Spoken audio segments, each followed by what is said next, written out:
columna y baluarte de la verdad, edificando con sana doctrina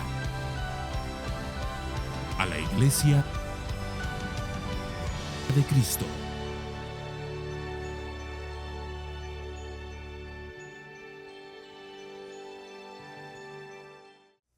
Pero yo quiero leer simplemente los versículos 4 y 5. Jonás, capítulo 3, y los versículos 4 y 5, dice así la palabra del Señor. Jonás comenzó a recorrer la ciudad camino de un día y proclamaba diciendo: dentro de 40 días Nínive será arrasada. Y los habitantes de Nínive creyeron en Dios y proclamaron ayuno y se vistieron de cilicio desde el mayor hasta el menor de ellos. Vamos a orar y pedir que el Señor trate con nuestros corazones. Padre, hemos elevado nuestras oraciones a ti en cada alabanza. Hemos cantado a tu santo nombre. Hemos proclamado tus maravillas con los himnos que hemos entonado. Hemos proclamado el deseo de nuestra alma de anhelarte como el ciervo brama por las aguas. Pero ahora, Señor, después de haber levantado nuestras voces hacia el cielo, deseamos que sea el cielo el que hable hacia nosotros. Y no lo haces de otra forma, a no ser a través de tu palabra. La palabra que tú inspiraste, que es perfecta, autoritativa y suficiente. La que es inerrante y poderosa para transformar, la que alcanza a los pecadores y los salva para tu gloria. Por eso, Señor, queremos que hoy nuestros corazones no estén endurecidos ante tu palabra, que si oímos hoy tu voz, no endurezcamos nuestros corazones, sino que seamos humildes para recibirla, y que nuestros corazones hoy puedan ser como buena tierra, para que cuando caiga la semilla de tu palabra pueda dar fruto en cada uno de nosotros. Queremos ser, Señor, no solamente alimentados en nuestras mentes, sino impactados en nuestro corazón y transformados en nuestras vidas. Señor, te ruego que trates con cada uno de nosotros a través de la predicación, y te lo pido todo en el nombre de Jesús. Amén, amén y amén. Hermanos, llegamos al capítulo 3 de este libro, que a pesar de ser cortito, ha traído enseñanzas tan profundas a nuestras vidas. Un libro que nos ha presentado a un profeta que se rebela contra Dios, y la manera como Dios trata con el profeta, teniendo el propósito de alcanzar con salvación a una ciudad, a una nación corrompida, llena de maldad y de odio, pero que podía abrazar la misericordia del Señor, algo que el profeta no quería. El profeta no sentía que ese pueblo fuera digno de ser salvo. Eran malos, sí. Eran terriblemente sanguinarios y violentos. Y Jonás no consideraba que fuera un pueblo que mereciera tener un Dios como el suyo y disfrutar de la salvación que Israel había degustado como pueblo del Señor. Pero Dios sí quería extender su gracia hacia esos lugares. Pues el deseo de Dios desde el principio no era bendecir a un pueblo, sino que en Abraham, como él dijo, fueran benditas todas las naciones de la tierra. Nínive estaba incluido en el plan de Dios, y aunque Jonás no quería por su corazón endurecido, Dios sí quería, y la voluntad de Dios siempre va a prevalecer. Hoy llegamos al capítulo 3, y nos vamos a centrar en una palabra que, como dijo John Jairo, va a ser el tema de nuestra oración de jueves. Una palabra que yo quiero que hoy analicemos con cuidado, porque se habla mucho de ella. A pesar de que el sermón se titula El ayuno más grande de la historia, el tema central que vamos a estar tratando hoy es el avivamiento. La palabra avivamiento se escucha mucho en círculos cristianos, especialmente en medio de los movimientos más carismáticos. Es muy común hablar de avivamiento. No es una palabra pentecostal, si algunos lo han llegado a pensar. La palabra avivamiento no es una palabra de una denominación, no es una palabra de una corriente religiosa en particular. La palabra avivamiento no pertenece a un grupo religioso en concreto. La palabra avivamiento solamente refleja un obrar poderoso de Dios. El problema de hoy no son las palabras, sino lo que entendemos con las palabras. Porque cuando hablamos de avivamiento y ponemos vídeos sobre avivamiento en internet hoy en día, lo que solemos encontrar es ruido. Encontramos gente muy emocionada, emociones descontroladas, incluso gente cayendo por el suelo, mucha bulla en medio de las reuniones y cosas similares, y la gente suele decir, wow, estamos viviendo un avivamiento. Pero cuando nosotros vamos a la historia bíblica y a la historia de la iglesia a lo largo de los años y vemos lo que es un avivamiento, no está relacionado con emociones descontroladas ni gente por el suelo. No está relacionado siempre con mucho ruido y escándalo. La palabra avivamiento la podemos encontrar relacionada con 3 cosas que nunca cambian en todos los avivamientos que podemos conocer. La primera cosa que todo avivamiento lleva es enfrentarse a la palabra de Dios.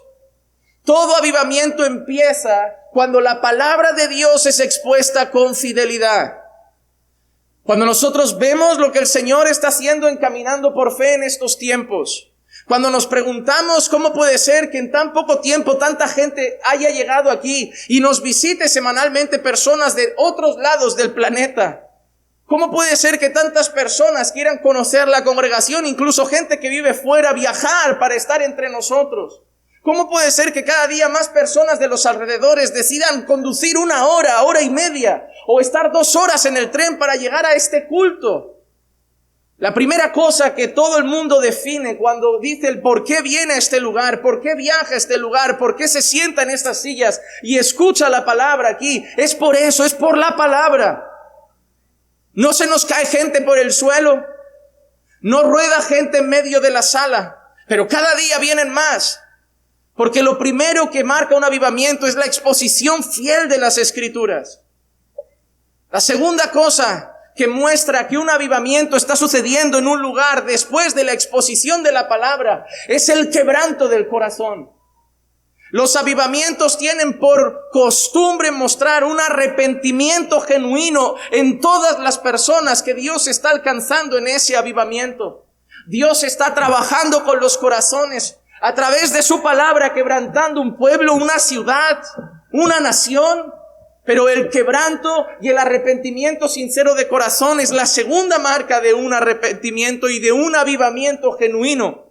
Y la tercera marca de un verdadero arrepentimiento es una respuesta a todo eso en una vida de santidad. Una respuesta a todo lo que ha pasado en obediencia al Señor. Así que si hay ruido pero no hay palabra, no es avivamiento. Si gente cae, rueda y grita y se desenfrena, pero la Biblia no es expuesta con fidelidad, no es avivamiento. Si gente rueda, habla cosas extrañas, balbucea, gira y se cae, pero luego la vida sigue igual, no es avivamiento. El ruido es desorden, es caos, pero no es avivamiento. Cuando nosotros miramos Pentecostés, hay conversión, después de predicación y una vida de obediencia al Señor. Cuando nosotros miramos lo que vamos a ver en Nínive, hay predicación, hay conversión y hay obediencia. Cuando nosotros vemos lo que pasó quizá con Jonathan Edwards en el famoso Gran Despertar, con el sermón de pecadores en las manos de un Dios airado, hay predicación, hay quebranto y hay respuesta en obediencia. Han habido otras cosas que han pasado en avivamientos a lo largo de la historia, pero esas 3 son el fundamento de todo avivamiento. Como dijo nuestro hermano John Jairo, la semana pasada mi oración en esta sala el jueves era por un avivamiento.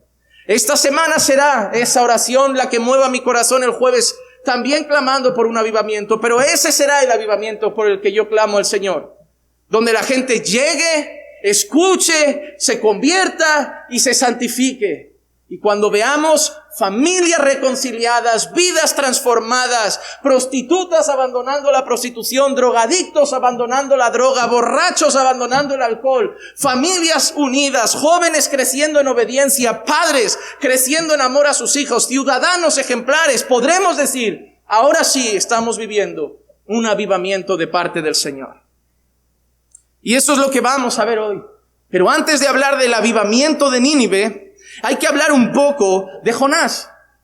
Porque todo empieza nuevamente con Jonás. Y lo primero que vemos en él ahora es casi un avivamiento personal, aunque yo siempre he considerado que un avivamiento es una obra que solo Dios puede hacer, una obra sobrenatural del Espíritu Santo, porque convertir corazones, llevar a la obediencia, hacer crecer en santidad, ningún hombre puede lograrlo. El carisma puede atraer gente, los espectáculos pueden atraer público y los juegos y diversiones pueden atraer jóvenes, pero la conversión solo la puede dar el Señor. Pero lo que vamos a ver primero es lo que pasa en el corazón de Jonás, que también se arrepiente y obedece al Señor. Jonás capítulo 3 y los versículos 1 y el principio del versículo 3 dice así: vino palabra del Señor por segunda vez a Jonás diciendo: levántate, ve a Nínive, la gran ciudad, y proclama en ella el mensaje que yo te diré. Y Jonás se levantó y fue a Nínive conforme a la palabra del Señor. Hermano, prácticamente estamos leyendo Jonás capítulo 1, versículo 1. Es como el inicio de nuestro libro. Así empezó nuestra historia. Vino a Jonás palabra del Señor diciendo: levántate, ve a Nínive y predica lo que yo te voy a decir. Pero leemos que Jonás decidió huir a Tarsis. Por eso ahora leemos esa palabra que aparece: y vino palabra del Señor por segunda vez a Jonás.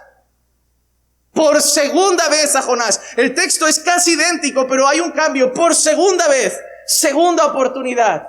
Llega la palabra a Jonás, pero recordemos que Jonás había sido lanzado al mar. Dios envía un gran pez, se traga a Jonás. Estuvimos viendo la semana pasada la oración desde ese lugar profundo, desde ese lugar oscuro, el quebranto de Jonás, la petición de misericordia de Jonás, y cómo Dios vuelve a vomitar a través del pez a Jonás en tierra firme. Y ahora Jonás recibe la misma instrucción, y es el momento de ver lo que ha pasado en el corazón de Jonás en ese pez. Y lo vemos, algo ha pasado, algo ha sucedido, algo ha cambiado. En esa oración pasó algo, en ese vientre del pez sucedió algo, porque es la misma instrucción para ir a la misma ciudad, el mismo destino, las mismas palabras, pero la actitud de Jonás cambia.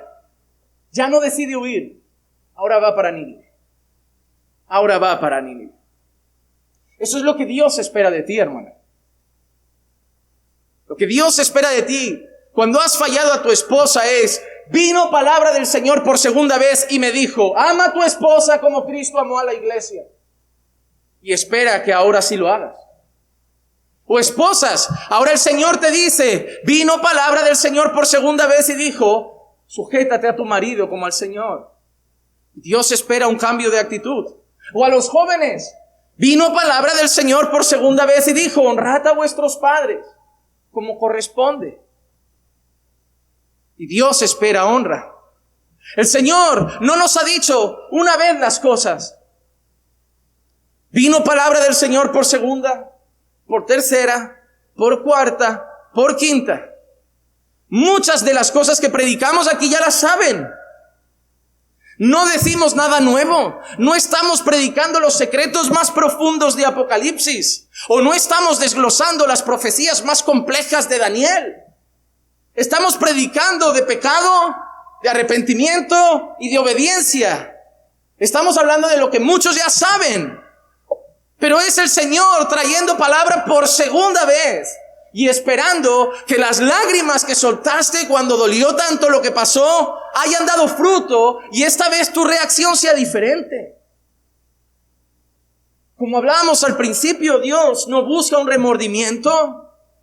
Dios busca un verdadero arrepentimiento, y se traduce en fruto, en que cosas cambian, en que actitudes cambian, en que nosotros nos movemos, ya no en la dirección de huir de lo que Dios ha dicho, sino de obedecer lo que Dios ha mandado. Porque muchos ya hemos pagado las consecuencias de querer huir de Dios.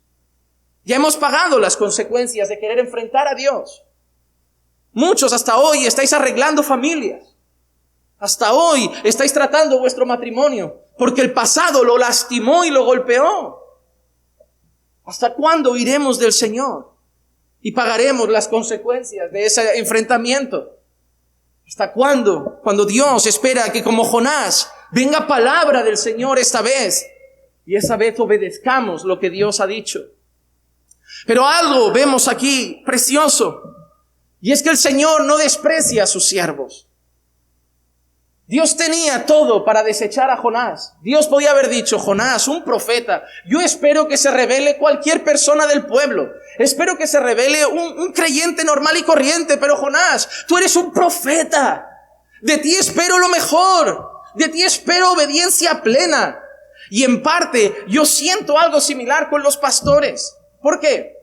Porque Dios espera obediencia de todos los creyentes. Dios espera obediencia de todo el pueblo. Pero cuando Dios habla de sus pastores, Él pide que sean irreprensibles. De los pastores espera que puedan decir como Pablo: imitadme a mí, iglesia, porque yo estoy imitando a Jesús. Por eso muchas veces lo que se demanda de nosotros es alto. Y a pesar de que muchos artículos de revistas cristianas y muchos vídeos hablen: no, el pastor es una oveja más, él también peca, él también falla. Hermano, me preocupan esos artículos, porque sí, somos ovejas. Sí, seguimos siendo tratados por el Señor, pero obviamente el Señor demanda de nosotros cosas. Pablo le dijo a Timoteo que nadie tenga en poco tu juventud, sino sé ejemplo a los creyentes en palabra, en conducta, amor, fe y pureza. Timoteo, vas a pastorear gente, y de ti, a pesar de que seas joven, se espera una cosa: que seas un ejemplo en todo lo que hagas, en todo lo que digas y en cómo te portes.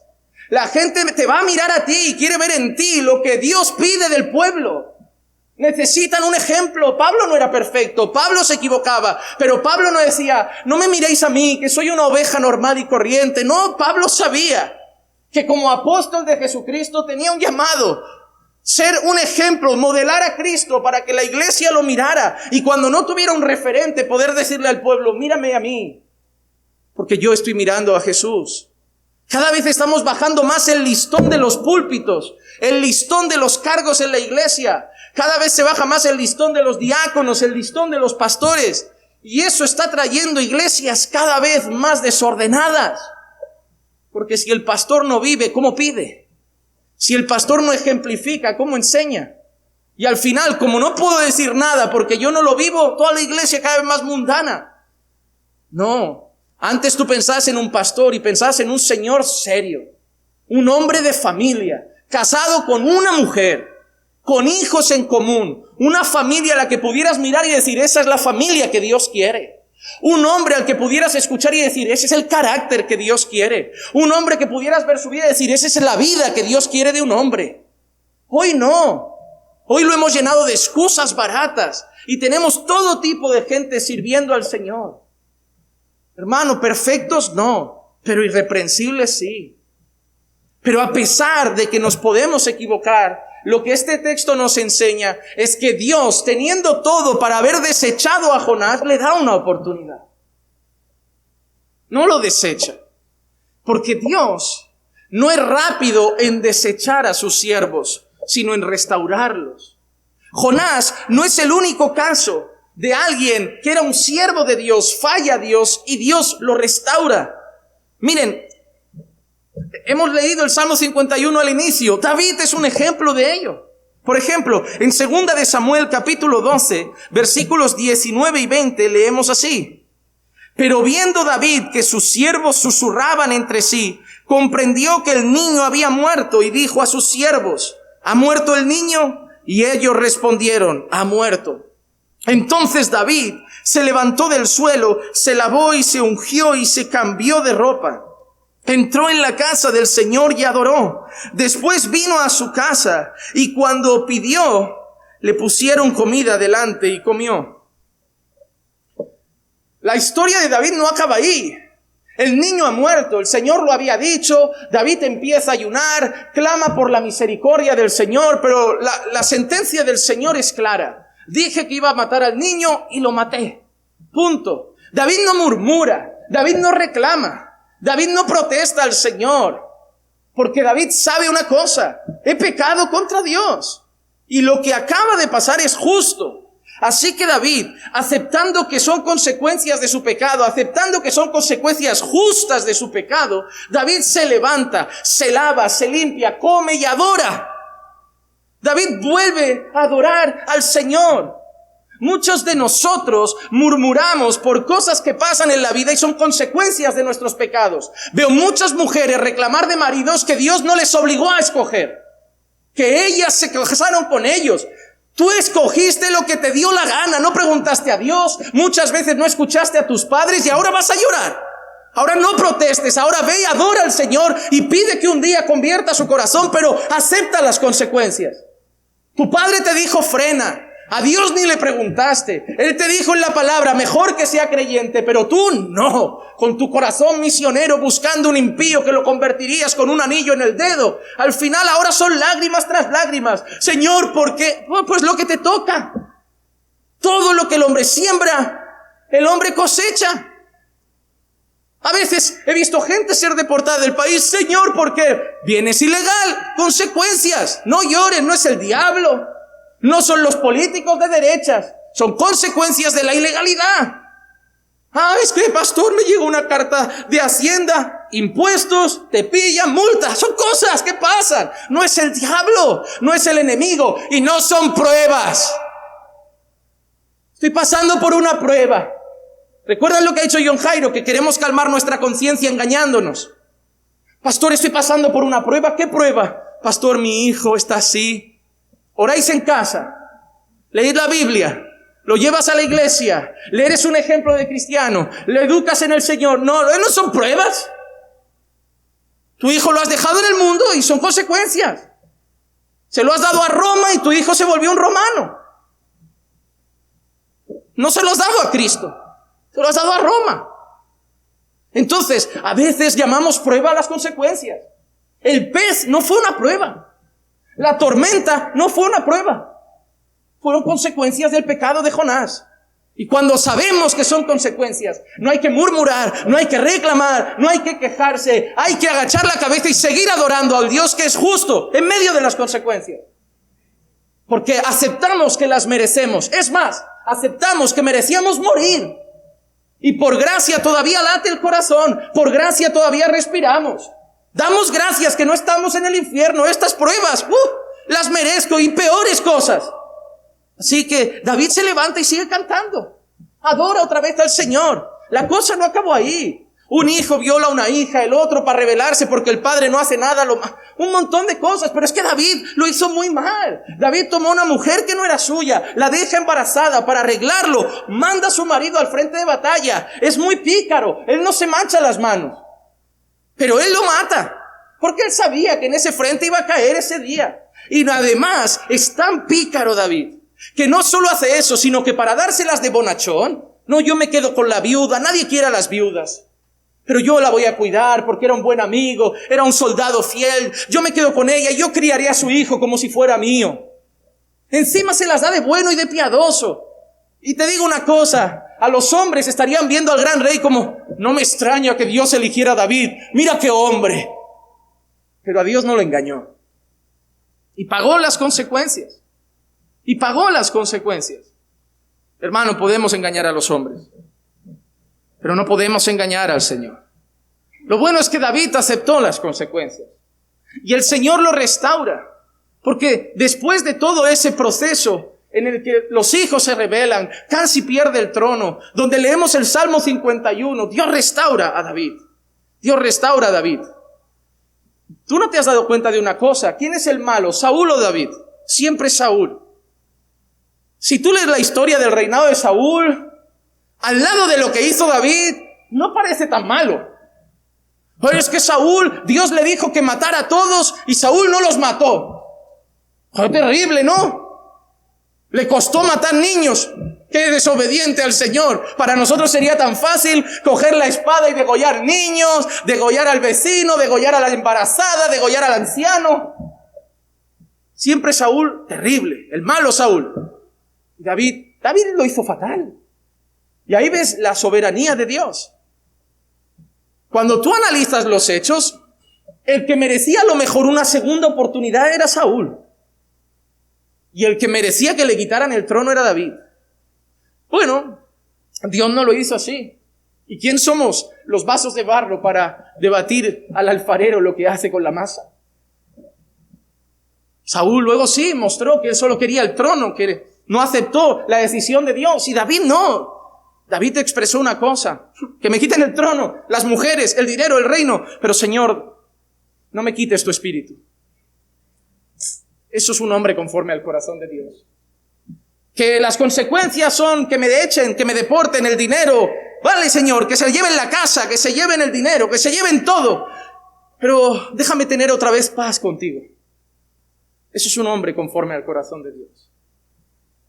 Pero David no fue el único restaurado por el Señor. Nosotros también leemos en Juan 21:17 lo siguiente. Le dijo por tercera vez: Simón, hijo de Juan, ¿me quieres?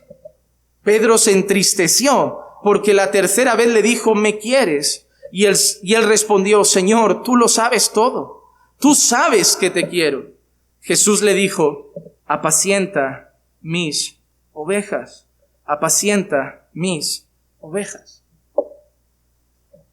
Pedro negó a Jesús. No una vez. 3 veces negó a Cristo. Pedro, el que daba golpes en el pecho, el que es ese que llega a la iglesia y dice: pastor, yo estaré con usted para lo que necesite, pastor, aquí me tiene para lo que sea, pastor, aquí la gente se va, unos vienen porque no aguantan la palabra dura, pero pastor, yo estoy aquí, hasta el final. 2 meses después, lo encuentras visitando otra iglesia. ¿Qué pasó? El pastor no tiene amor. Siempre hay Pedros, siempre hay Pedro, siempre hay Judas, siempre hay un Tomás que dice: yo no sé si es pastor, yo hasta que no vea fruto no lo llamo pastor, lo llamaré de momento Juanma. Entonces, siempre hay un incrédulo, hay un traidor, hay un sobrado que cree que va para llegar alto y al final es el más torpe. Si Jesús tuvo esos 12, si Jesús tuvo esa tropa de élite, ¿por qué yo voy a esperar algo mejor? Yo siempre he visto a esos 12 y he dicho: van a estar. Y habrá que tratar con ellos. Jesús no los cambió. Jesús no dijo: no, cámbiame a Pedro por otro. No eran cromos, eran discípulos. Jesús trató con ellos. Pero Jesús tenía todo el derecho de decir: Pedro, hasta aquí. Así como vamos a echar a suertes lo de Judas y entrará Matías, podría haber echado a suerte lo de Pedro y decir: ¿sabéis qué? Vamos a cambiar a Pedro. Y además usarlo como enseñanza. Mirad a Pedro, soberbio, que decía: todos te dejarán menos yo. Yo hasta la muerte, esos cobardes, pero yo no. Pedro, herirán al pastor y las ovejas se dispersarán. Yo no. Yo soy la oveja, no una oveja, la oveja. Él podía haber dicho: vamos a cambiar a Pedro por otro. Pero es que a Jesús tampoco le pilló por sorpresa lo de Pedro. Jesús no le dijo: Pedro, casi seguro que me niegas. Jesús fue claro, le dijo: me vas a negar hasta 3 veces antes de que cante el gallo. Y Pedro lo hizo. Pero ¿sabes qué? Yo creo que Pedro realmente se arrepintió. Lloró amargamente. Y Pedro además está dolido porque cuando Jesús resucita, Pedro no está con los apóstoles trabajando, expandiendo el evangelio. Pedro ha vuelto a pescar. Seguramente Pedro en su corazón decía: yo ya no merezco estar ahí. Yo no soy digno del ministerio, mucho menos un apóstol. Pero Jesús se levanta de la tumba. Y en esos días, en la resurrección, una de las cosas que hace Jesús es restaurar a Pedro. Y va hacia su discípulo y trata con su corazón y le pregunta en 3 ocasiones, y obviamente una por cada negación. Porque así como me has negado 3 te restituyo. Así como me negaste 3, me vas a afirmar 3 veces que me amas. Y en vez de decirte: pues ahora sigue pescando, te voy a decir una cosa: si te escogí para ser pescador de hombres, vas a ser pescador de hombres. Y Jesús restituye a Pedro. Una vez alguien me dijo, cuando fallé al Señor hace años: tranquilo, Juan Manuel, Dios es un Dios de segundas oportunidades. Y yo le dije: no, eso es mentira. Me dijo: ¿cómo? ¿Cómo que Dios? No, Dios no es un Dios de segundas oportunidades. Es un Dios de terceras, de cuartas, de quintas. Porque a mí no me ha dado 2, ni 3. A mí me ha dado varias. A mí un Dios de segundas oportunidades me suena a poco para todo lo que el Señor ya me ha perdonado. Porque no fue que lo conociera, le fallé y me dio otra y ya no le fallé nunca más. ¿Cuántos llegamos al bautismo pensando: pues ahora me bauticé, esto es serio, de aquí en adelante no peco ya? O sea, hasta aquí era tolerable, pero muchos llegamos así. Al bautismo como: Hasta los padres te van diciendo, esto es serio ya, cálmate con los videojuegos, y tú ya, no, ahora todo predicación, Biblia, oración, santidad. Al mes siguiente tropiezo, te da un bajón y ahí empiezas a hablar con el pastor, yo igual me tendría que bautizar otra vez, yo creo que me emocioné, yo creo que no fue sincero, ¿pero por qué? Porque luego pequé, le digo, ves a hablar con todos los bautizados del Señor y encuéntrame uno que después de bautizado no haya pecado. Dios no es un Dios de segundas oportunidades, da varias. Eso no nos lleva a columpiarnos en una hamaca diciendo, vivamos como nos dé la real gana. No, pecaremos pues porque estamos en la gracia. De ningún modo. Hemos muerto al pecado. Pero también tenemos un Dios que a pesar de que vamos creciendo en santidad, sabemos que si cometemos un pecado, Él es fiel y justo para perdonarnos cada vez que nos arrepentimos. Dios restauró a David.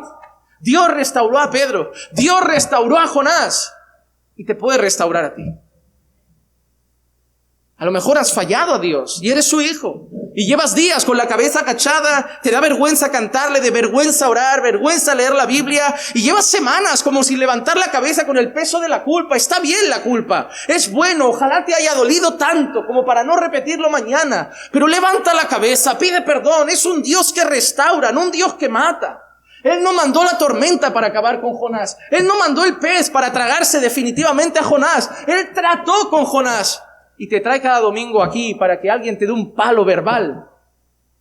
Para seguir tratando contigo. Yo puedo ser tu pez. Yo soy tu gran pez. No soy un pequeño pez, soy un gran pez. Entonces, Dios usa el púlpito como pez muchas veces. Duele. Para que salgas y digas, Señor, restitúyeme.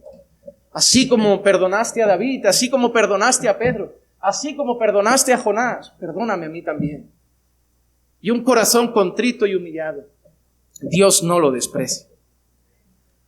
Vamos al segundo punto de nuestro texto de hoy. Maravilloso. Hemos visto el arrepentimiento de Jonás, el cambio de dirección. Ya no huye para Tarsis, ahora obedece a Dios y se va a Nínive. Y ahora vamos a ver algo importante, el gran sermón de Jonás. ¡Wow! El sermonazo de Jonás. Después de pecadores en las manos de un Dios airado, después de el sermón del monte de Jesús, el mejor sermón de la historia, este.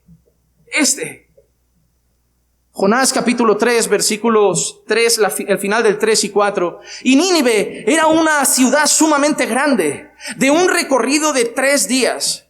Jonás comenzó a recorrer la ciudad camino de un día y proclamaba diciendo, dentro de 40 días, Nínive será arrasada.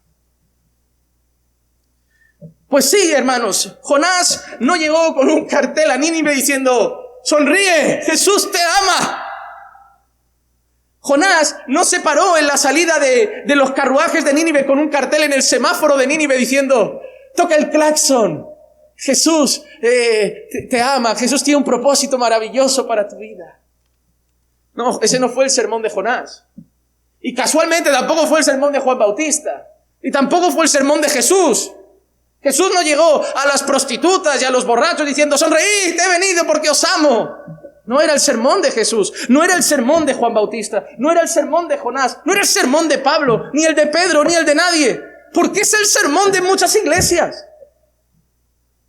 ¿Por qué el sermón de muchas iglesias hoy no se parece al sermón de los siervos de Dios de la Biblia? ¿Por qué llamamos duro a la palabra de Dios? Que nadie te diga nunca, es que tu pastor es duro.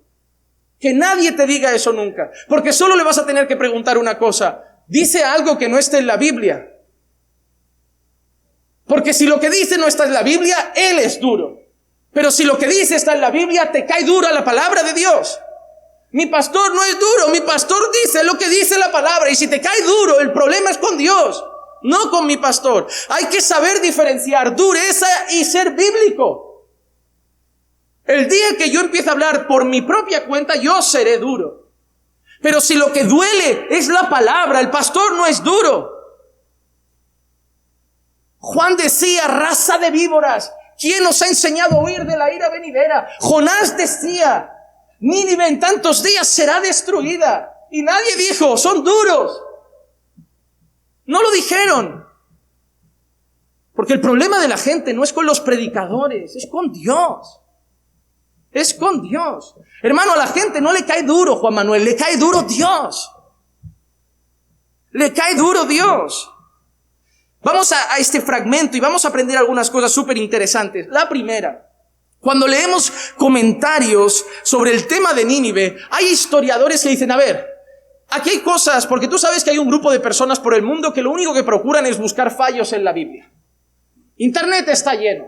Y si te pones a escucharlos te vas a volver loco. Pero hay gente que, no sé, su tiempo libre, usados por el diablo o su propia enemistad contra Dios, es buscar errores en la Biblia. Y gente, cuando llega este texto, dicen, uy, pero Nínive no era tan grande como para darle la vuelta a 3 días. Nínive no era tan grande, eso es una contradicción bíblica. Bueno, hay comentaristas que afirman estas cosas. En primer lugar, que a veces Nínive no se refiere solo a la ciudad de Nínive solamente, sino a una especie de comarca. Porque entendemos que cuando fue fundado Nínive no fue la única ciudad fundada. Y habían ciudades alrededor de Nínive también, pegaditas, que pertenecían a esa misma fundación. Y muchas veces se referían a Nínive como ese conjunto de lugares. Por ejemplo, nosotros lo vimos en Génesis capítulo 10, versículos 10 al 12, dice: y el comienzo de su reino fue Babel, Erec, Acab y Calne en la tierra de Sinar. De aquella tierra salió hacia Asiria y edificó Nínive, Rehobot, Ir, Cala, Resén. Entre Nínive y Cala, aquella es la gran ciudad. ¿Ven esos conjuntos? Una ciudad entre Nínive y Cala. Entonces, muchas personas concuerdan que a lo que se refiere como Nínive no es en sí una sola ciudad, sino ese conjunto de ciudades.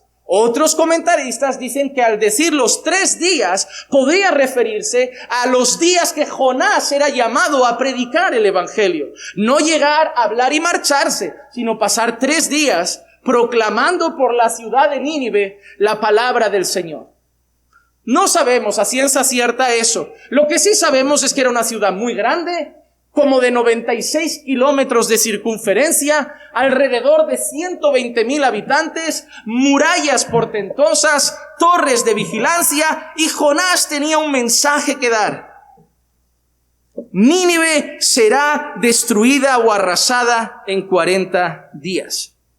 Hermano, nadie había derrotado a Nínive. Contra Nínive nadie podía. Si tú le decías a cualquier persona, vamos a pelear contra Nínive, temblaban las piernas, temblaban los reyes, temblaban hasta los caballos y los carruajes. Pero Nínive se iba a enfrentar al enemigo más grande que podía haber tenido. Al único que no podía detener. Al único con el que no podía combatir. Nínive se iba a enfrentar al arma más poderosa que existe en el mundo y que ni América, ni Rusia, ni China, nadie puede frenar. La palabra de Dios. La palabra de Dios. Porque cuando Dios quiere hacer algo, nadie puede impedirlo. Tenemos un ejemplo. Otra ciudad fortificada que nadie pensaba que sería derribada y cayeron sus muros. Jericó. Nosotros lo encontramos en Josué 6:20. Entonces el pueblo gritó y los sacerdotes tocaron las trompetas. Y sucedió que cuando el pueblo oyó el sonido de la trompeta, el pueblo gritó a gran voz y la muralla se vino abajo y el pueblo subió a la ciudad, cada hombre derecho hacia adelante, y tomaron la ciudad. Nínive no podía combatir contra la palabra de Dios. Jericó no podía combatir contra la palabra de Dios.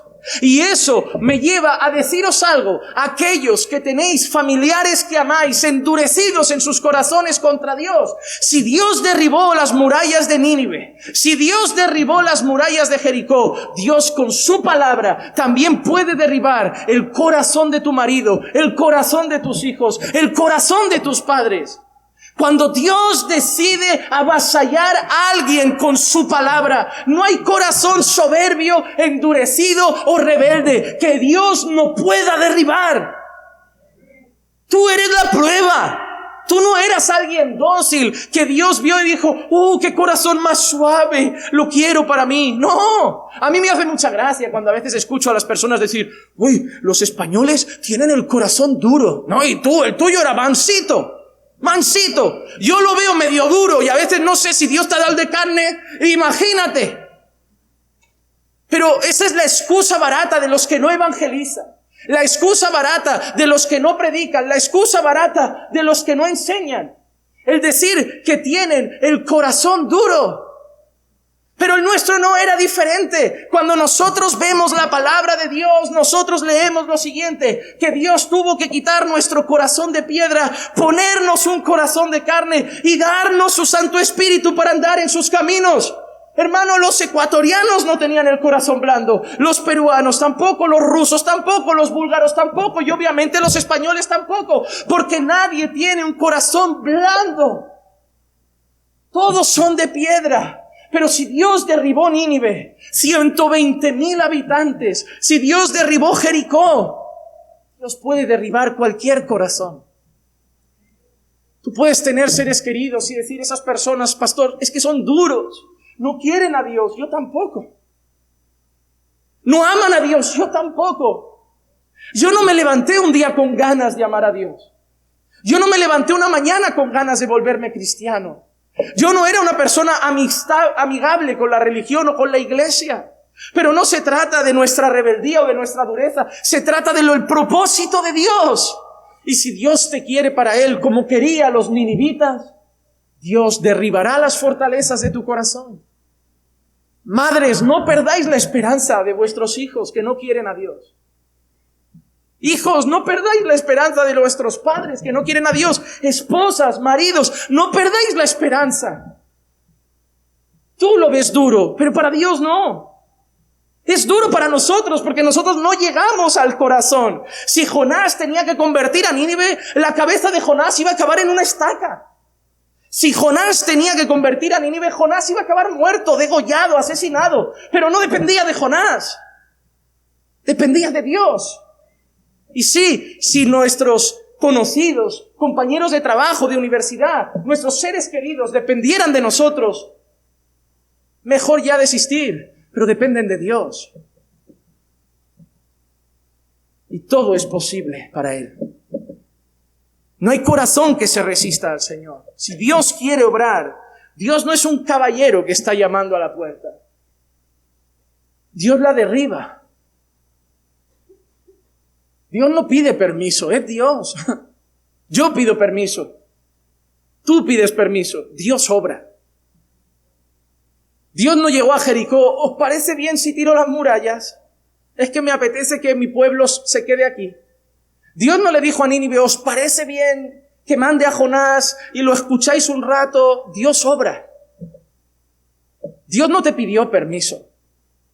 Porque si realmente Dios te hubiera pedido permiso, ¿sabes cuál hubiera sido tu respuesta si Dios te dijera: te vienes conmigo, abandonas el pecado y vamos a vivir en santidad? ¿Sabes lo que le hubieras dicho? Si dependiera de ti.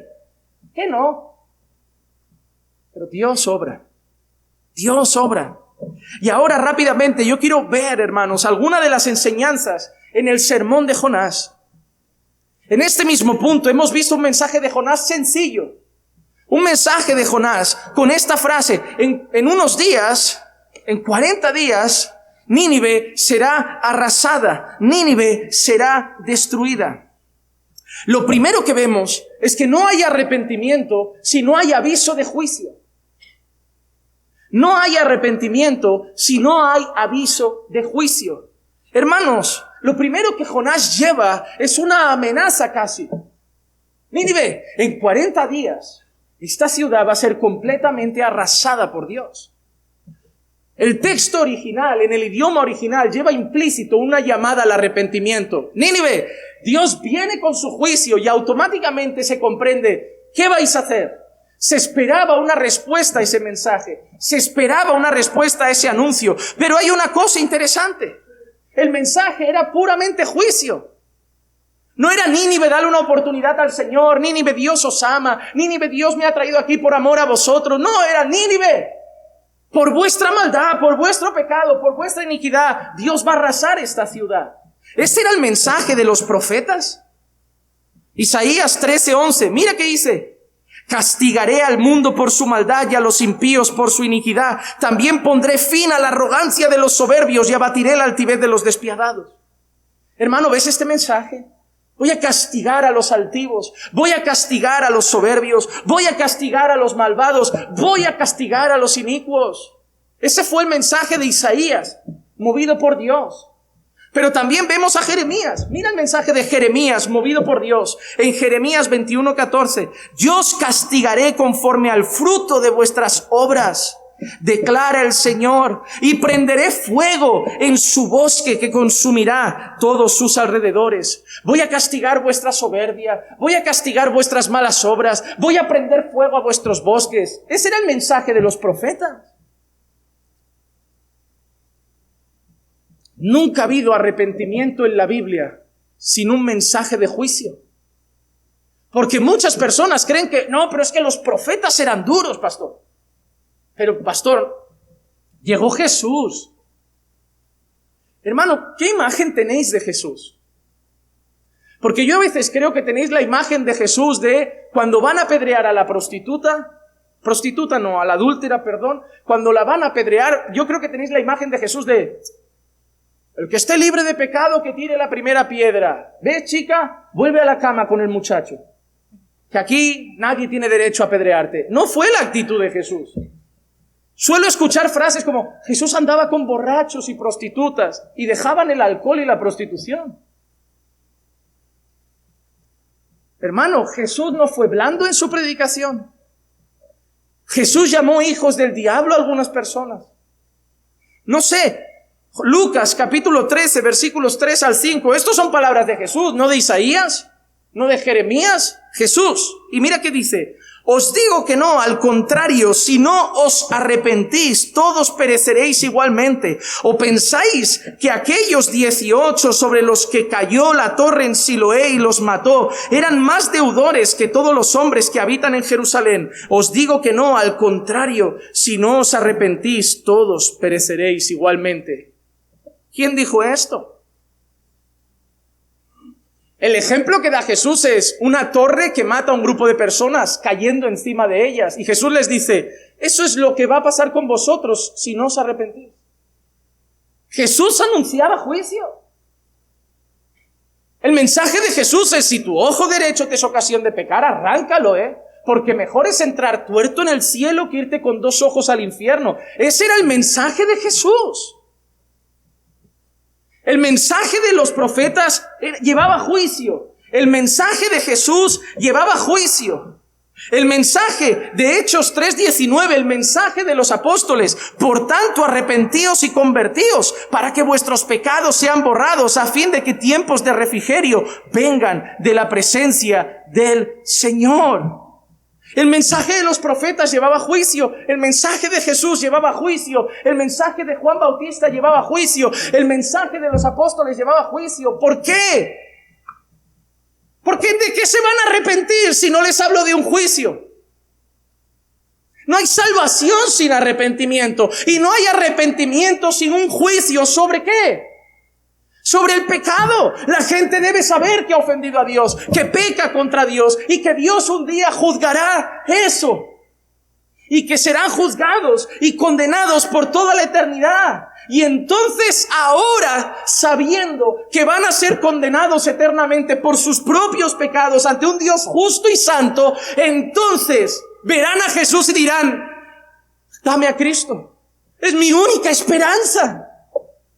Por eso hoy la gente va a Jesús para que le arregle la economía, para que cure la enfermedad de alguien, para que le arregle un problema matrimonial. Y cuando todo se calma o se cansan, se vuelven al mundo, porque no fueron al Salvador, fueron al solucionador de problemas.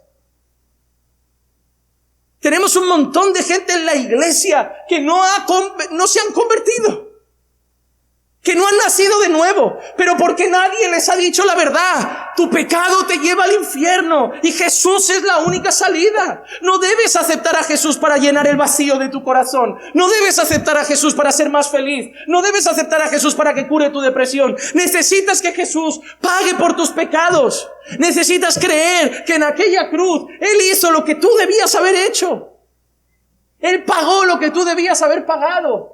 Y si no pones tu fe en Cristo, vas a perecer por toda la eternidad en las llamas del infierno, la condenación eterna de un justo Dios. Pero ahí tienes la esperanza, y entonces la gente correrá desesperada a Jesús en busca de misericordia. Pero ¿por qué rebajamos el mensaje? ¿Por qué lo rebajamos? ¿Por qué salimos con carteles de sonríe, Jesús te ama? ¿Por qué le empezamos a decir, Dios tiene un propósito maravilloso para tu vida? ¿Sabéis por qué? Porque hoy es la moda decir eso. Es duro. Si Isaías se levantara hoy, lo llamarían duro. Si Jeremías se levantara hoy, lo llamarían duro. Si Juan Bautista se levantara hoy, lo llamarían duro. Y probablemente si Jesús se levantara hoy, le llamarían duro. ¿Pero qué es duro? Porque la gente ama tanto su pecado que todo lo que les confronta es duro. Y la gente empieza a decir, a ver, pastor, pero si queremos que gente venga a la iglesia, no podemos predicar así. A mí hay personas que a veces llegan y me dicen, pastor, el domingo que viene llevo invitados. Digo, qué bueno. ¿Qué va a predicar? Digo, ¿cómo que voy a predicar? La santa palabra de Dios. Ya, pero es más exhortación, corrige, va a ser duro. Digo, ¿qué pasa? ¿Que es para llevarlos al domingo que viene? ¿Y qué pasa si los traes un domingo que el mensaje es más suave, más amoroso? ¿El siguiente qué van a hacer? Les vas a decir, oye, ven el domingo 7, el domingo 18 y ya ven luego en julio porque viene una serie dura. ¿Qué le vas a decir? ¿O qué van a hacer de esa gente que venga en 3 meses? Uy, esto, me voy a la otra iglesia que ahí hablan más de amor, ahí hablan más de la gracia. No, si iglesias para flojos hay, si iglesias para falsos creyentes hay. El diablo tiene una sinagoga para cada quien. Hermano, el diablo va a montar una iglesia a tu gusto para que calmes tu conciencia creyendo que eres cristiano sin serlo. El diablo la tiene preparada para ti. El diablo preparó Hillsong, estoy convencido. Estoy convencido que iglesias como Hillsong son fruto de un anzuelo satánico. De decir, voy a juntar un montón de gente, los voy a hacer casi los hippies evangélicos, paz y amor por todos lados, ven que Dios te quiere tal y como eres, y listo, pro. Que sigan llegando al fin de sus días pensando que están bien con Dios. Pero sepamos que algunos dirán, Señor, en tu nombre, yo fui a la iglesia, yo era de un grupo de estudio, yo tenía una célula en casa. Y el Señor dirá, yo no te conozco. Nunca te arrepentiste de tus pecados. Nunca hubo conversión en tu corazón.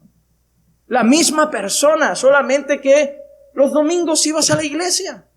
Pero la misma persona, el mismo corazón, los mismos gustos, la misma manera sucia de hablar, el mismo mal carácter. Solo que el domingo ibas a la iglesia, fichabas. Ya está listo. Si el último domingo antes de morir voy al culto, voy al cielo. Y ahí llegará Juan Manuel diciendo, nuestro hermano está en un lugar mejor. Nuestro hermano está pasando más calor que nosotros. Yo tengo miedo de quién va a ser el primero que se muera de aquí porque... A ver qué digo el día del funeral. Hermano, Dios no nos ha llamado a ir solo a la iglesia los domingos. Dios quiere que nos arrepintamos de nuestros pecados y vayamos a Cristo desesperados, sabiendo que solo en Él hay salvación. Por eso hay mucha gente que no cambia y se profesa cristiano. Y un montón de gente ahí fuera diciendo que la iglesia está lleno de hipócritas. No está lleno de hipócritas. Está lleno de gente que cree que es creyente y no lo es. Y hacen ver mal a Jesús. Pero no es así, hermanos. ¿Y sabes qué creo? Que en el fondo las personas no creen en el poder del Espíritu Santo. El mensaje de aquí trae juicio muchas veces. Pero tú vienes cada domingo. ¿Por qué? Porque es el Espíritu Santo el que toca los corazones y les trae la convicción de que eso viene de Dios. No son discursos preparados por un hombre que habla de filósofos y pensadores. Es un hombre que cita las Escrituras y el Espíritu Santo te convence de esta manera y te dice, es duro, hijo, pero viene de Dios. Así que es mejor agachar la cabeza y responder en obediencia. Pero la gente ya no cree en el poder del Espíritu Santo. Por eso tienen que bajar las luces, poner la musiquita de fondo y manipular emociones. Porque no creen que el Espíritu Santo es poderoso para convertir con la palabra de Dios. Pero esto me enseña que sí lo es. La segunda cosa que veo en el sermón de Jonás es lo siguiente, que nuestro llamado es a ser fieles al mensaje. Hermano, mira el mensaje de Jonás. En 40 días Nínive será destruida. Mira el mensaje de Jonás. Hermano, la efectividad de la predicación, la buena predicación no depende de las muchas horas de estudio y preparación, que ojo, hay que estudiar y hay que prepararse, pero que el mensaje impacte en los corazones no depende de las horas que le haya echado a esta preparación, no depende del tono de nuestra voz. Es que me gusta más porque habla más alto, me gusta más porque habla más suave. El mensaje, la efectividad de la predicación no depende de las horas de preparación, no depende del tono de nuestra voz, no depende del carisma del predicador en la hora de atraer a los oyentes. No depende de si lo voy a hacer corto para que no se aburran o lo voy a hacer muy largo pensando que si hablo más rato se convierte más gente. No depende de nada de eso, depende de ser fieles a la palabra de Dios. Jonás, no improvises. Jonás, no cambies ni un punto ni una coma. Jonás, no lo suavices, no lo aligeres. Jonás, yo te digo 4 palabras, di 4 palabras. Tú solo llega y di, así dice el Señor, en 40 días Nínive será destruida. Pero Señor, ¿qué sermón es ese? Juan Manuel llega con 300 páginas, se tira 1:30 en el púlpito, yo voy a tardar 30 segundos o menos. Falta que, si Jonás estuviera aquí, Dios le diría, pues mira al pobre, 1:30 con 300 y a veces todos salen igual. Tú 30 segundos y se convirtieron 120,000. Vamos a ver si el domingo que viene acabo antes. El domingo que viene el sermón va a ser, en 40 días Nínive, tu casa será destruida. Voy a ver qué pasa. Es que no se trata del tiempo, la elocuencia, no se trata de hacer más show o llegar más a tu corazón o ponerme la campanilla por aquí y andar entre vosotros y sentarme y hacer un poco de espectáculo para captar más vuestra atención. Se trata de ser fieles a la palabra de Dios. Pablo le dijo a Timoteo, te encargo solemnemente en la presencia de Dios y de Cristo Jesús, que ha de juzgar a los vivos y a los muertos por su manifestación y su reino. Predica la palabra. Predica la palabra. Pablo le había dicho a Timoteo, va a venir un día que la gente va a querer cuentos de viejas.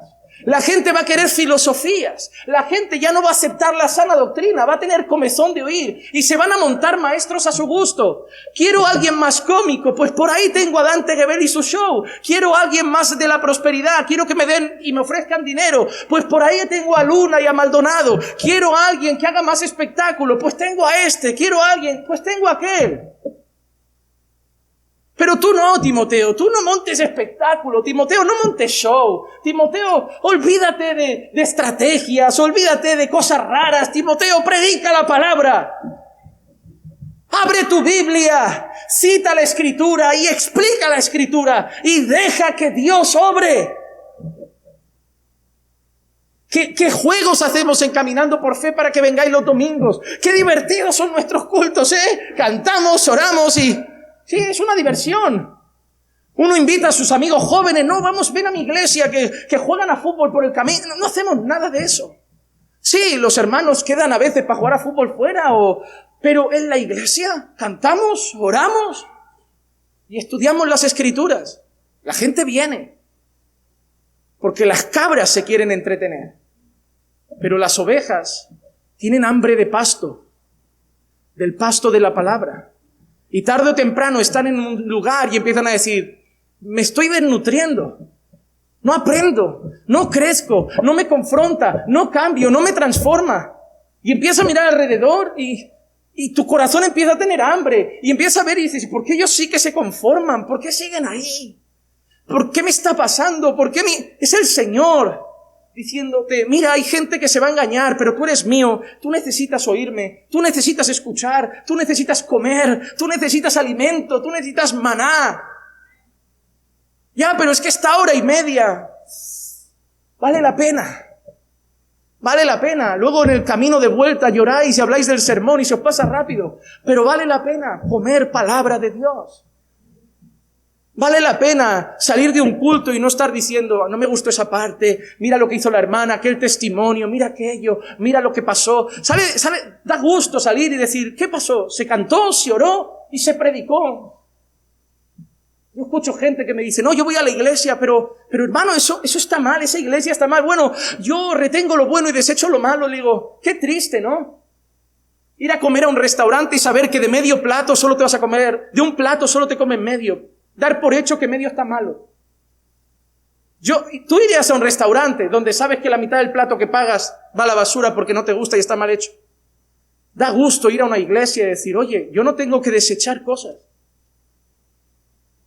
Yo recibo la palabra de Dios. Hermano, no somos llamados a improvisar. No esperes que en Caminando por Fe improvisemos. No esperes diciendo, bueno, igual si me quedo un año cambian las cosas. Hermano, el año que viene te daremos Biblia, los martes, los jueves y los domingos. Ahora es Jonás, luego viene Ruth, o luego viene Nehemías, luego vendrá lo que sea, pero hasta que te mueras, aquí vas a escuchar toda la Biblia. Mi desafío como pastor es predicar cada versículo de esto mientras estés aquí. Nada más.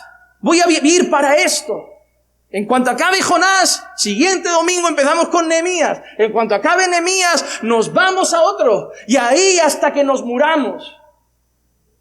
Porque libros podemos leer fuera, libros podemos leer en casa, pero aquí venimos a escuchar la palabra de Dios.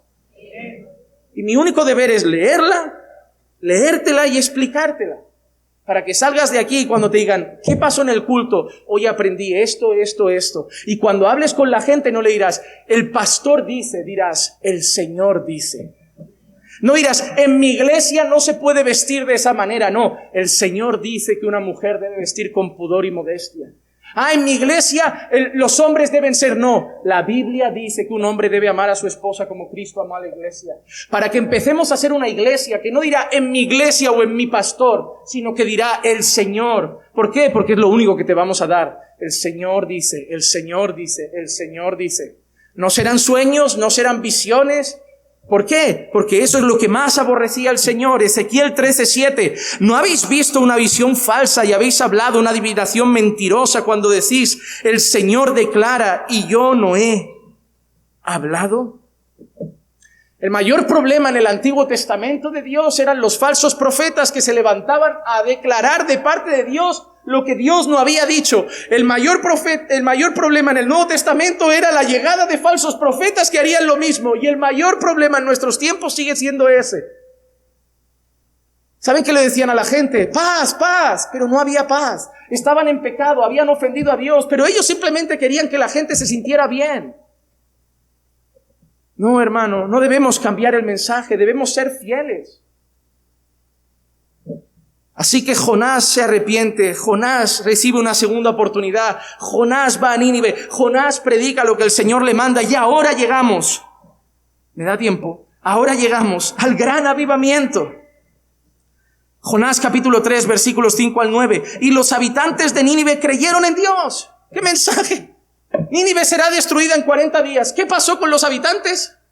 Creyeron en Dios. ¿Y qué hicieron? Proclamaron ayuno y se vistieron de cilicio desde el mayor hasta el menor de ellos. Cuando llegó la noticia al rey de Nínive, se levantó de su trono, se despojó de su manto, se cubrió de cilicio y se sentó sobre ceniza. E hizo proclamar y anunciar en Nínive por decreto del rey y de sus grandes diciendo, ni hombre ni bestia, ni buey y ni oveja, prueben cosa alguna, no pasen ni beban agua. No pasten ni beban agua, sino cúbranse de cilicio, hombres y animales, y clamen a Dios con fuerza, y vuélvanse cada uno de su mal camino y de la violencia que hay en sus manos. Los habitantes de Nínive creyeron la palabra que Jonás había traído, porque creyeron en Dios. Mi deber, hermano, es, no sé, conseguir de alguna manera o rogarle a Dios que cuando escuches el sermón entiendas que no viene de mí. ¿Por qué vais a sitios a veces esperando que cuando acaba la predicación se levante la gente y empiecen a decir: a ti, varón, así te dice el Señor? El Señor lleva hablándote ya 1 hora. No esperes a que acabe el sermón para que el Señor te hable. Escucha el sermón porque es su palabra. Dios lleva hablándote 1 hora. Te habló el martes, te habló el jueves, te hablará el próximo domingo. El deber es escuchar, es tuyo. Dios te habla siempre, tú no escuchas siempre, pero Dios te habla siempre. Y hermano, ¿qué aprendemos de lo que acabamos de ver? En primer lugar, puntos importantes, expresando por fuera lo que pasa dentro. Cuando creyeron la palabra, cuando creyeron en el juicio de Dios por causa de su pecado, ¿qué hicieron? Se lamentaron, hicieron ayuno, se vistieron de cilicio. ¿Cuánta gente? Eran como 120,000 habitantes, todo el mundo, el Señor trajo convicción a 120,000, bueno, aproximado, pero a una multitud de personas. Al mismo tiempo creyeron el mensaje y expresaron su arrepentimiento como ayuno y cilicio. Hermano, antiguamente era muy común expresar por fuera lo que pasaba dentro, para que me entiendan. Por ejemplo, cuando había gozo, alegría en el corazón, la gente cantaba, danzaba, comía, hacían fiestas. Eso era fruto de alegría. Por ejemplo, 2 Samuel 6, 12 al 15. Y se dio aviso al rey David diciéndole: el Señor ha bendecido la casa de Obededom y todo lo que le pertenece a causa del arca de Dios. Entonces David fue y con alegría hizo subir el arca de Dios a la casa de Obededom, a la ciudad de David. Y sucedió que cuando los portadores del arca del Señor habían andado 6 pasos, él sacrificó un buey y un carnero cebado. David danzaba con toda su fuerza delante del Señor. Estaba vestido con un efod de lino, y David y toda la casa de Israel hacían subir el arca del Señor con aclamación y sonido de trompeta. ¿Cómo estaba vestido? Lino fino, colores alegres, tela suave. ¿Qué hacía David con fuerza? Danzaba. Porque ¿cómo estaba David? Estaba gozoso. Yo no suelo ver gente bailar en los funerales. ¿Te imaginas llegar a un funeral y darle a la musiquita y a bailar? Vamos, tía, baila. No, ya luego velamos al tío, baila. ¿Qué? Pero en las bodas se baila a veces, ¿no? ¿Por qué? Tú mira cómo es el pueblo judío. Cada vez que hay una celebración, una boda, un evento, bailan. No reggaetón, no bachata, no merengue. Bailan. Porque expresan por fuera el gozo de dentro. Al mismo tiempo, cuando había quebranto, mira qué pasa. 2 Samuel 3:31. Entonces David dijo a Joab y a todo el pueblo que estaba con él: rasgad vuestros vestidos, ceñíos de cilicio y haced duelo delante de Abner. Y el rey David iba detrás del féretro.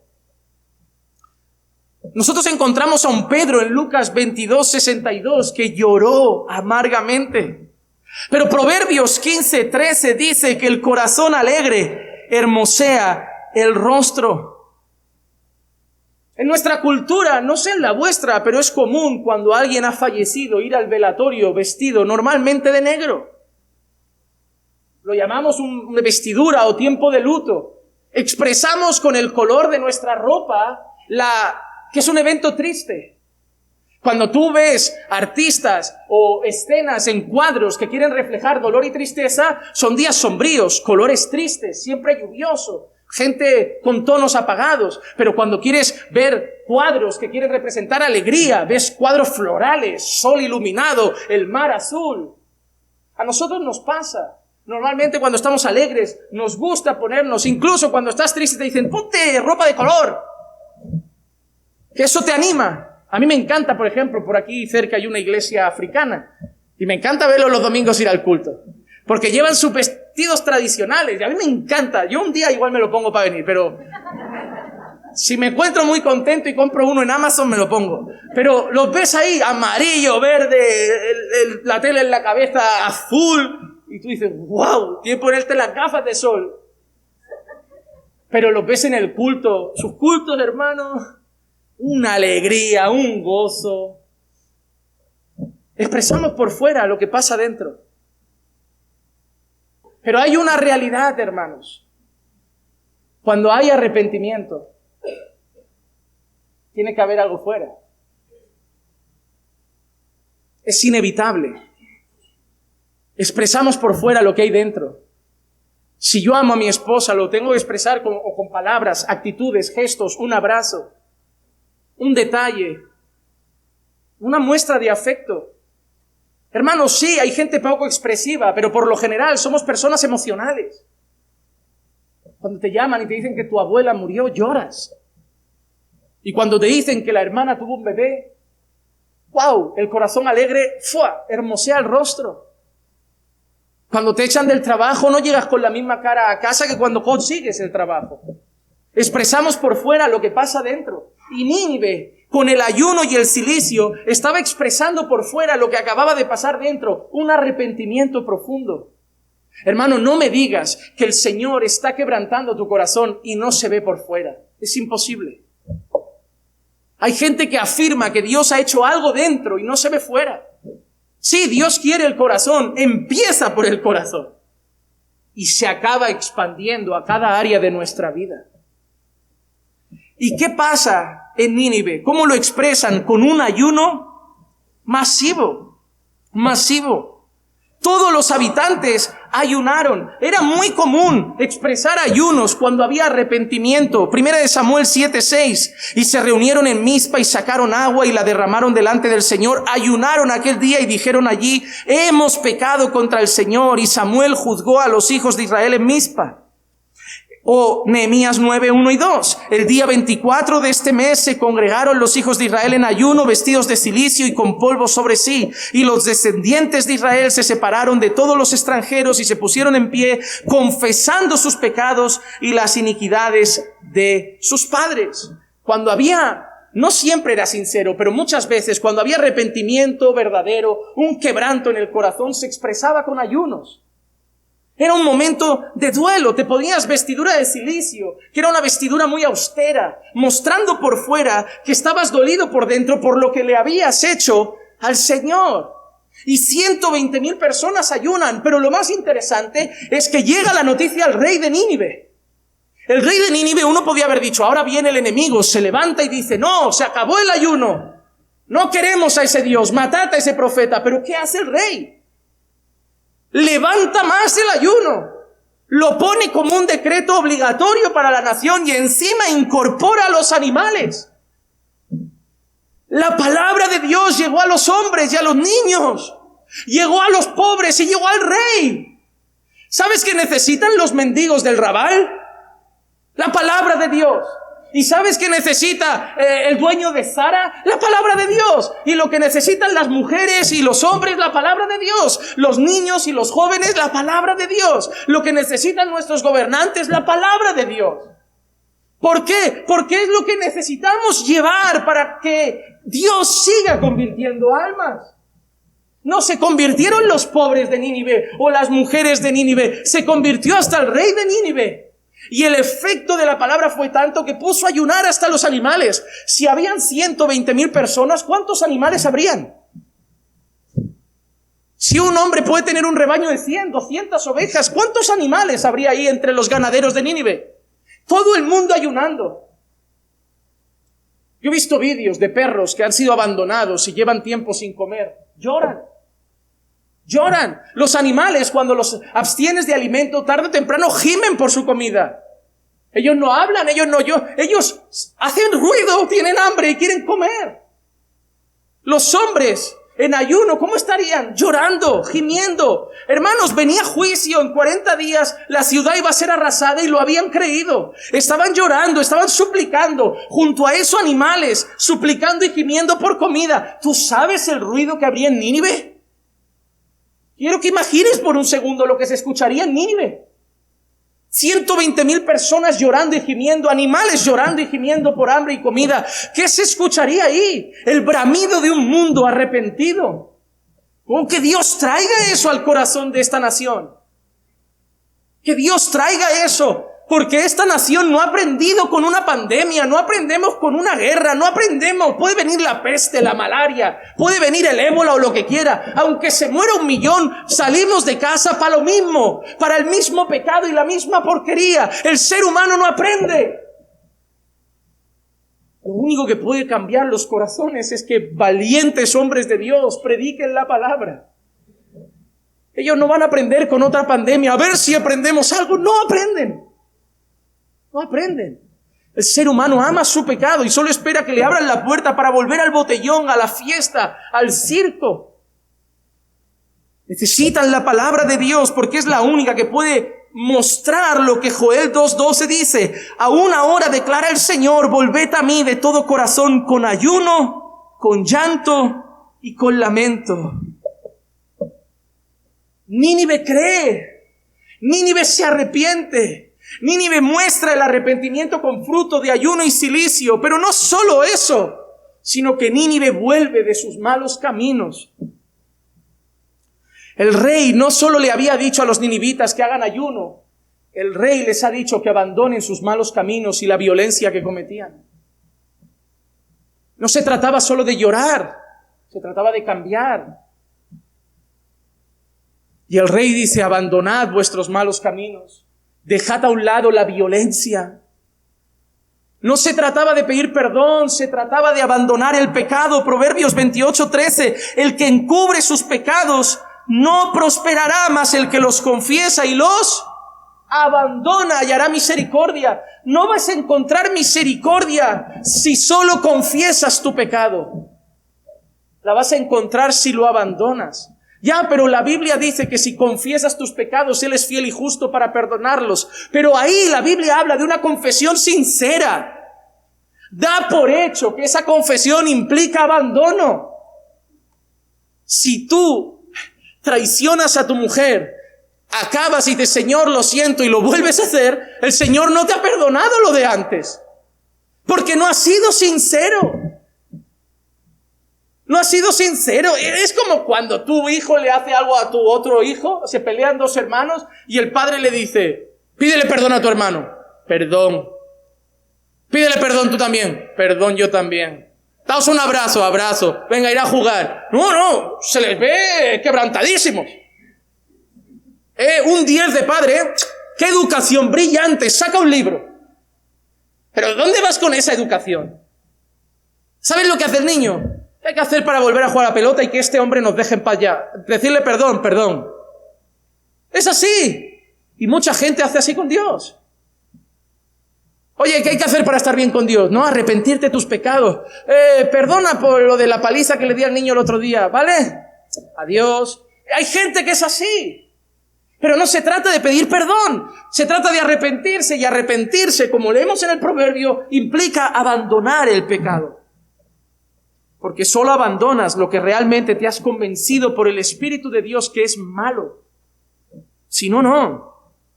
Y justo cuando pasa esto, el mayor ayuno de la historia, ¿qué busca el rey y qué buscan los ninivitas?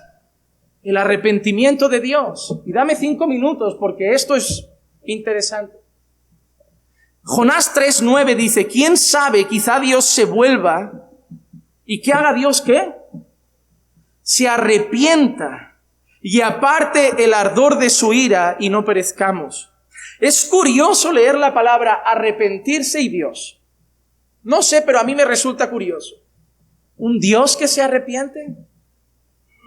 No es la única vez que está esto en la Biblia. 1 Samuel 15:35. Samuel no vio más a Saúl hasta el día de su muerte y Samuel lloraba por Saúl, pues el Señor se había arrepentido de haber puesto a Saúl por rey sobre Israel. O en Génesis leemos sobre la humanidad también de un cierto arrepentimiento de Dios.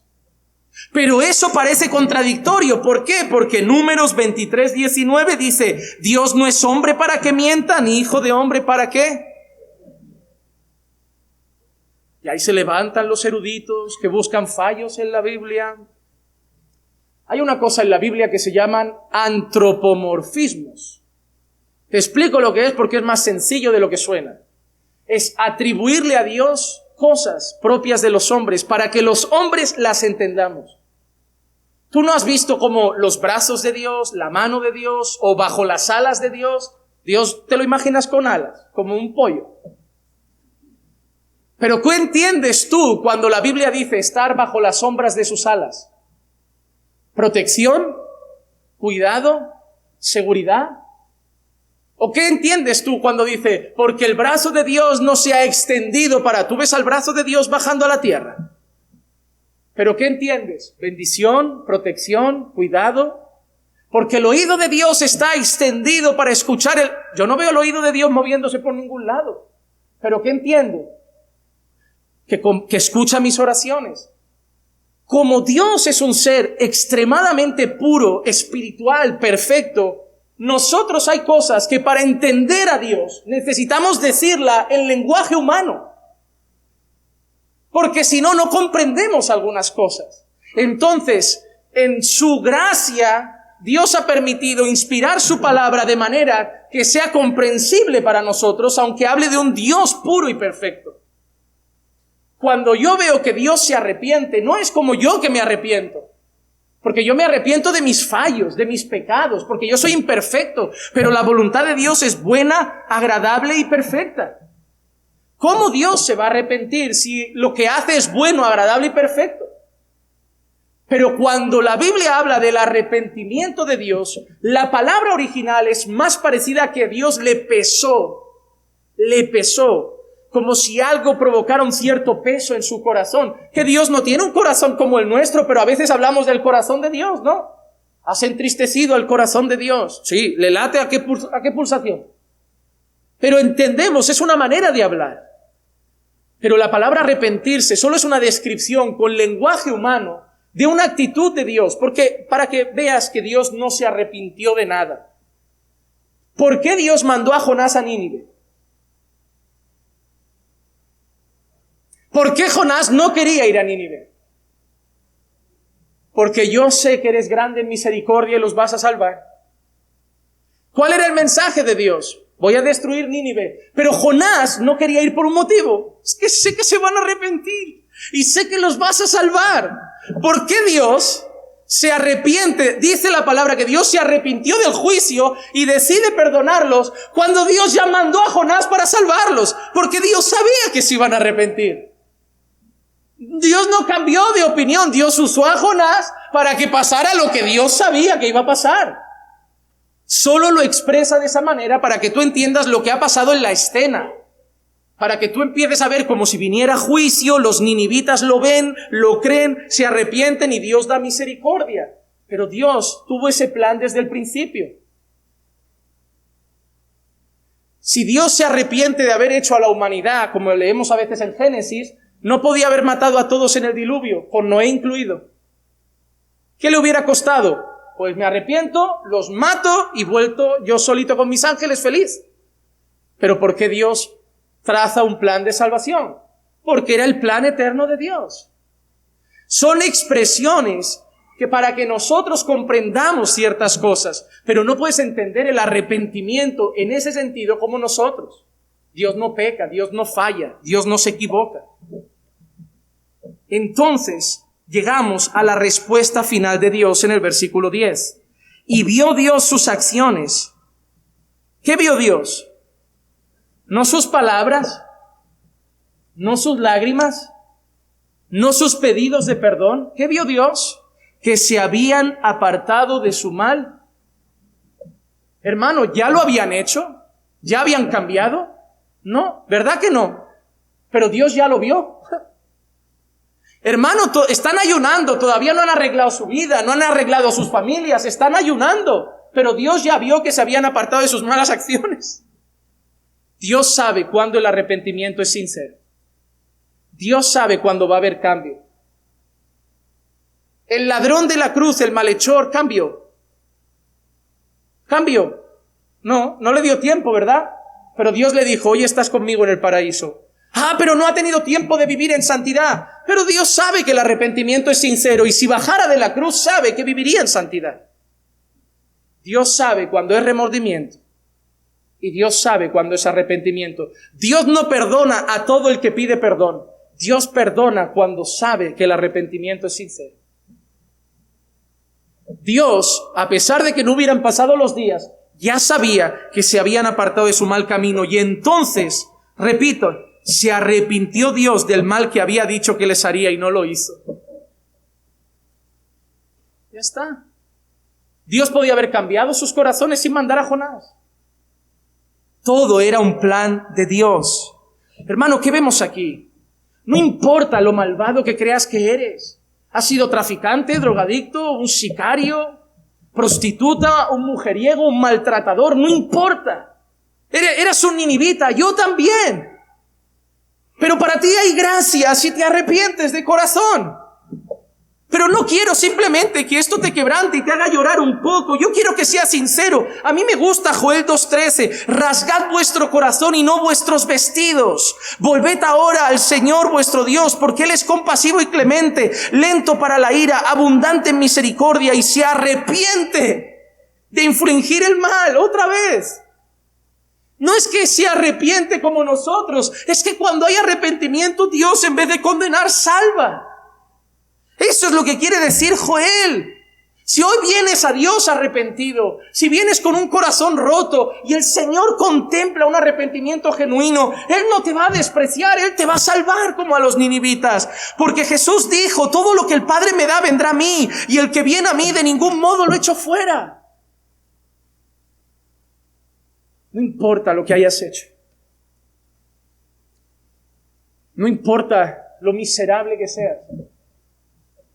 Yo era un miserable pecador alcanzado por la gracia de Dios. Hay perdón si te arrepientes. Pero yo te digo algo hoy para terminar, no vayas a Cristo solo para que arregle tu casa. No vayas a Cristo porque vienes buscando en la iglesia que arregle tu marido. Ve a Cristo por la salvación de tu alma.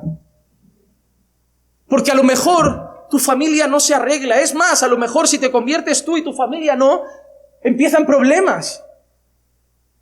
Dejad de ofrecer lo que Dios no promete. ¿Cuántas familias no tienen un creyente y empieza la presión de la familia? Pero encontrarás paz sabiendo que vas al cielo, que te espera la gloria eterna.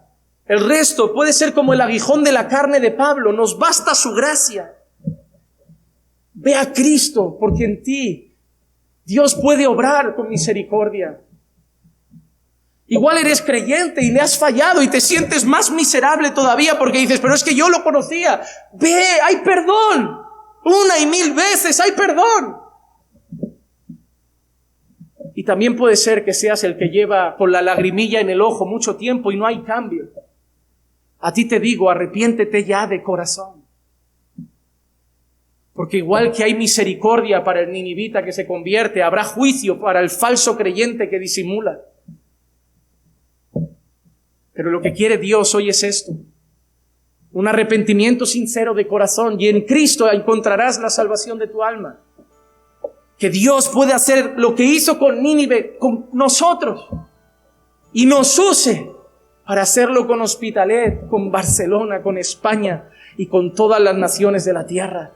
Que el avivamiento que hubo en Nínive, Dios nos use, iglesia, caminando por fe, para que lo veamos ocurrir en todas las naciones. Y solo pasará si en vez de juegos y estrategias, predicamos como Jonás lo que Dios ha dicho en su palabra. Vamos a orar. Padre, gracias por tu palabra perfecta que llega a nuestros corazones. Gracias un día más por tu instrucción y por hablar a nuestras vidas y tratar con cada uno de nosotros. Sigue, Señor, trabajando en esta iglesia para santificarnos para tu gloria y úsanos como instrumento para llevar tu verdad a las naciones y ver como otros muchos, Señor, vienen al arrepentimiento. Señor, hemos llevado tu palabra a los oídos, llévala tú al corazón de tu pueblo y trabaja con cada uno según tu soberana voluntad. Eres bueno, Señor, y hoy hemos visto que eres rico en misericordia. No importa lo miserable pecadores que hayamos sido, hay perdón en un corazón que se arrepiente y pone su fe en Cristo. Trae salvación, Señor, a aquellos que no te conocen. Te lo pedimos en el nombre de Jesús. Amén. Amén.